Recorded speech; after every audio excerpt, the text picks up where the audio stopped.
Let's embroider a design from the built-in menu. Touch the butterfly, pick a category. You know, there's some amazing designs that really, once you see them stitched out, it's going to be a whole new world. So let's take this design. I noticed it only had 4 colors. I looked that up in the manual. I have the oval hoop on, so let's tell it I have the oval hoop on. And I'm going to want to stitch this out a couple of times. So I'm going to move this up kind of in this area, and then we'll stitch another one right below it, a slightly different way. So let's go ahead and do some stitching. I've gone ahead and made sure that it's going to cut in between our stitches. So have that on if you'd like. We have some pink thread, and it's going to go ahead and stitch in an area.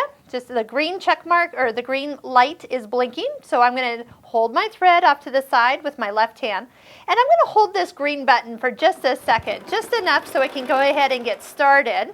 And then I'm going to take my curved embroidery scissors. I'm going to lift up the foot just since it's right over the top of this, and then clip that.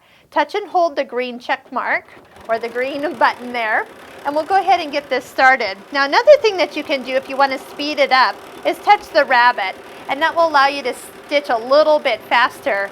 You can see the cursor moving on the screen as it stitches. We can see that, how many stitches it's taking based on how many stitches are in this area. So I've got about 1,000 stitches, and we're already to 260. So let's zoom in here and kind of see how the design is stitching out. So I'm seeing just a little bit of my bobbin thread coming up, and that's definitely not something that I want. So I'm going to come back up to the screen and reduce my top tension down just a little bit. So touching the tension, I'm going to come down. Let's take, it was at 3, so let's go ahead and take it to 2.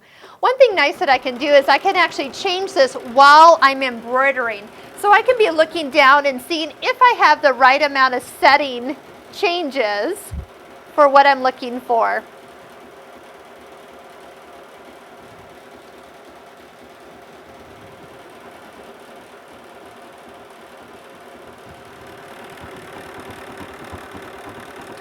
These little guys here look a lot fuller than when they started. So that's what we're looking for nice embroidery. We want those threads to pull to the back side.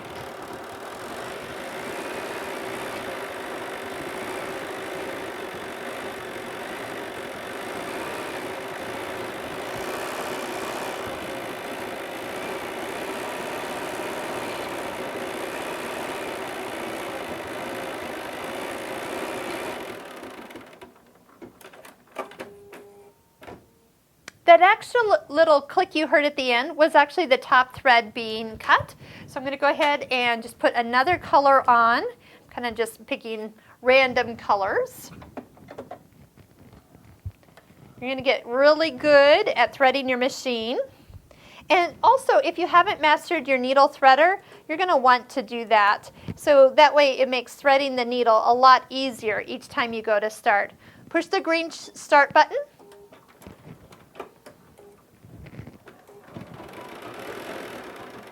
It'll stop for us. We're going to lift up the presser foot, clip that little thread I'm hanging on to, and touch and hold the green start button once again.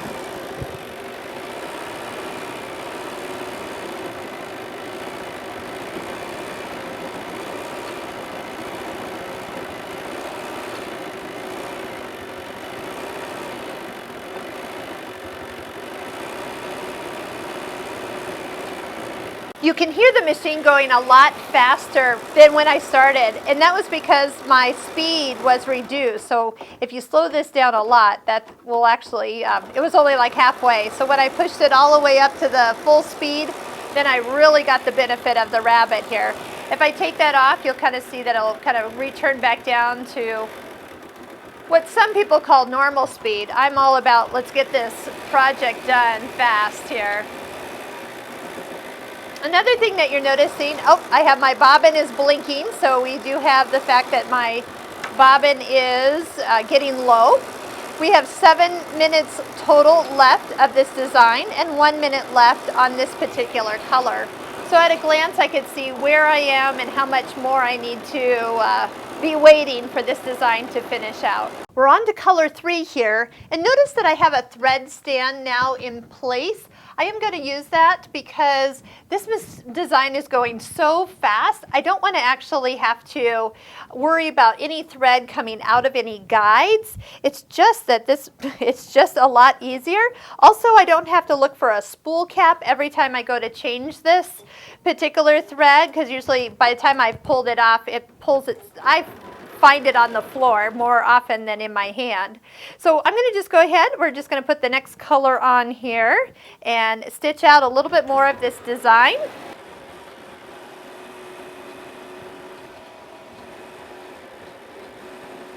Something that I'm noticing is that it is stitching out the colors of the petals, and then the last color is actually this center part that it's actually a satin stitch.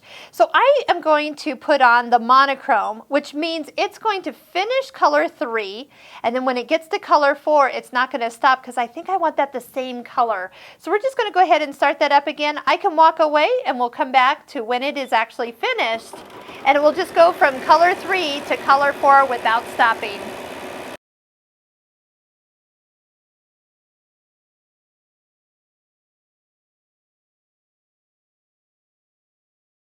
When a design is done, you'll get a green check mark.